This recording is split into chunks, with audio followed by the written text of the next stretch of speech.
Welcome to our channel Chandra's kitchen. ఈరోజు మీకు దొండకాయ పప్పు చేసి చూపిస్తానండి. ఇప్పుడే మనం ఆల్రెడీ దొండకాయ చట్నీ పచ్చి ముక్కల పచ్చడి కంప్లీట్ అయింది కదండి.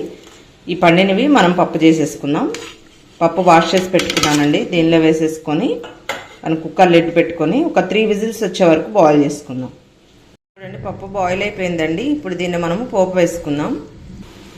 చూడండి, మనం ఆయిల్ పెట్టుకొని రెడ్ చిల్లీ వేసుకున్నామండి. వేగిపోయాయి. ఇప్పుడు పోపు గింజలు వేసుకున్నాం.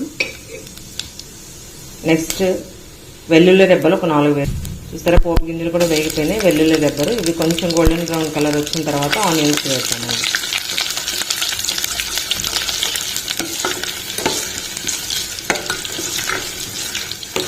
కూడా ఆనియన్స్ వేద్దాం.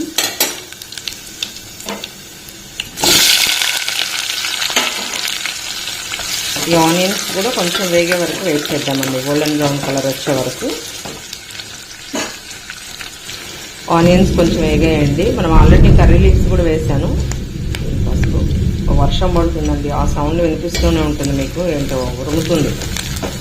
ఇది కొంచెం వేగిన తర్వాత అప్పుడు మేథీ పౌడర్, జీరా పౌడర్ వేసుకున్నాం. ఇప్పుడు చిటికెడు మేథీ పౌడరు, జీరా పౌడర్ వేసుకున్నామండి. ఇది ఏంటంటే గుడ్ ఫర్ డైజెషన్ అండి. డైజెషన్కి బాగుంటుంది. టేస్ట్ కూడా అనలైజ్ చేసి వస్తుంది. బాగుంటుంది టేస్ట్ కూడా. కొంచెం ఇంగు వేసుకున్నామండి. ఒక చిటికెడు ఇంగు వేసుకున్నాం. ఒక చిటికెడు వేస్తే సరిపోతుంది. నేను దీనిలోనే రెడ్ చిల్లీ పౌడర్ వేస్తానండి. అప్పుడు పప్పు కలర్ చాలా బాగుంటుందండి. మనం పప్పులో డైరెక్ట్ కాకుండా ఇలా పోపులో వేస్తే కలర్ బాగుంటుంది. చూడండి, కారం, ఉప్పు కూడా వేసేసానండి. ఇది కొంచెం వేగిన తర్వాత మీరు కూడా ఇలా ట్రై చేయండి. చాలా టేస్ట్ ఉంటుందండి. కలర్ కూడా బాగుంటుంది. దీనిలో టమాటోస్ వేసుకుంటే ఇంకా బాగుంటుందండి. నేను టమాటోస్ లేవని చింతపండు గుజ్జు వేస్తున్నాను.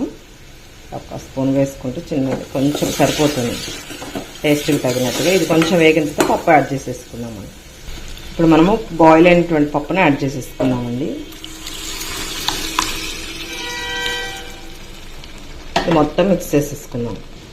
చూడండి, పప్పు మొత్తం మిక్స్ చేసేసుకున్నామండి. దీన్ని ఒక 5 మినిట్స్ వరకు బాయిల్ అవ్వనివ్వాలండి. నేను ప్రతిసారి చెప్తూనే ఉన్నాను. ఇవన్నీ వేసిన తర్వాత మూత పెట్టేసి ఒక 5 మినిట్స్ బాయిల్ అయితే దాని టేస్ట్ చాలా బాగుంటుందండి. ఒక 5 మినిట్స్ వెయిట్ చేద్దాం. చూడండి, కంప్లీట్గా బాయిల్ అయిపోయిందండి పప్పు. ఇప్పుడు స్టవ్ ఆఫ్ చేసేసుకుందాం. చూడండి, వేడి వేడి పప్పు, దొండకాయ పప్పు రెడీ అండి. చాలా టేస్ట్గా ఉంటుంది. మీరు కూడా ట్రై చేయండి. నెక్స్ట్ థింగ్ ఏంటంటే మనం ఎప్పుడైతే అంటే ఇలా చట్నీ పట్టుకున్నప్పుడే కాదండి, మనం ఫ్రై చేసుకున్నప్పుడు కూడా పండిపోయినవి ఉంటాయి కదా, అవి పప్పులో వేసుకోవచ్చు అండి, మిగిలిపోయినవి. నెక్స్ట్ పచ్చివి ఇలా మనం పచ్చడి పట్టుకున్నప్పుడు కూడా ఇలా పప్పు చేసుకోవచ్చు. చూడండి, స్పైసీ పచ్చడి అండ్ పప్పు రెడీ అండి. ఈ పప్పు రైస్తో చాలా టేస్ట్గా ఉంటుందండి. మీరు కూడా ట్రై చేయండి friends. Thank you for watching my channel.